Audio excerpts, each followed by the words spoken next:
यहाँ सिटिंग हुई है।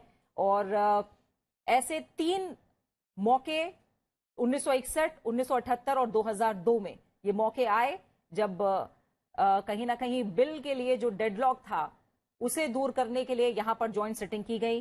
तमाम ऐसे और स्पेशल इवेंट्स है जिनका यहां जिक्र करना चाहेंगे। 50 साल क्विट इंडिया मूवमेंट, भारत छोड़ो आंदोलन के 50 साल 1992 में हमने पूरे किए। उस मौके पर एक खास इवेंट का आयोजन इसी सेंट्रल हॉल में हुआ। 1997 में जब हमने आजादी के 50 साल पूरे किए, उस मौके पर भी खास आयोजन का साक्षी ये सेंट्रल हॉल रहा है। बहुत अहम संसदीय परंपरा, संसदीय सफर के लिहाज से बहुत अहम कॉन्फ्रेंस रही है, जो कि अगर डिसिप्लिन और डेकोरम की बात करें, डेकोरम को लेकर रही है। 2001 में 200वां सेशन राज्यसभा का 2003 में, उसका साक्षी ये सेंट्रल हॉल रहा है।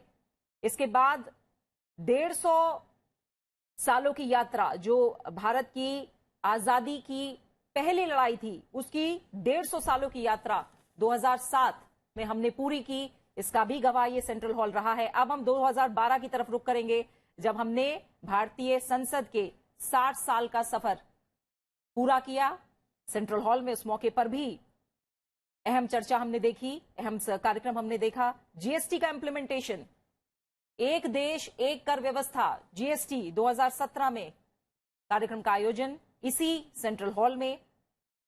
नेशनल लेजिस्लेटर्स कॉन्फ्रेंस 2018, इसके बाद हिरेन मुखर्जी मेमोरियल लेक्चर्स, इसका भी गवाह रहा है। जितने तमाम हेड्स ऑफ स्टेट्स और गवर्नमेंट्स हैं अलग अलग देशों के, 41 हेड्स ऑफ स्टेट्स गवर्नमेंट्स, जिनमें यूएस प्रेसिडेंट बिल क्लिंटन भी शामिल रहे, बराक ओबामा भी शामिल रहे, रूस के राष्ट्रपति व्लादिमीर पुतिन भी शामिल रहे। इस तरह के 41 हेड्स ऑफ स्टेट्स और गवर्नमेंट्स यहां पर उन्होंने एड्रेस किया है इसी सेंट्रल हॉल में।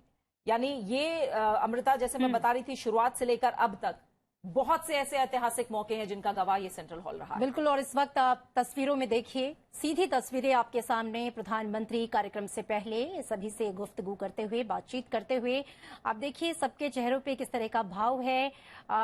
एक नए संसद भवन में जाने की खुशी तो है, लेकिन शायद इस केंद्रीय कक्ष को विदाई देने का एक भावुक पल भी है, जो आप देख सकते हैं। प्रधानमंत्री नरेंद्र मोदी के चेहरे पर भी साफ झलक रहा है। उनके सामने राजनाथ सिंह जी हैं, नड्डा जी हैं, और ये लोग कहीं ना कहीं यही बात आपस में शायद कर रहे हैं। कुछ पल बाद कार्यक्रम की शुरुआत होने वाली है। लेकिन प्रीति, जैसा कि मैं बता रही थी कि ये जो केंद्रीय कक्ष है, अगर इसके इतिहास में जाएं तो इसका उपयोग जो है पहले पूर्ववर्ती केंद्रीय विधानसभा और राज्यसभा के ग्रंथालय के रूप में किया जाता था।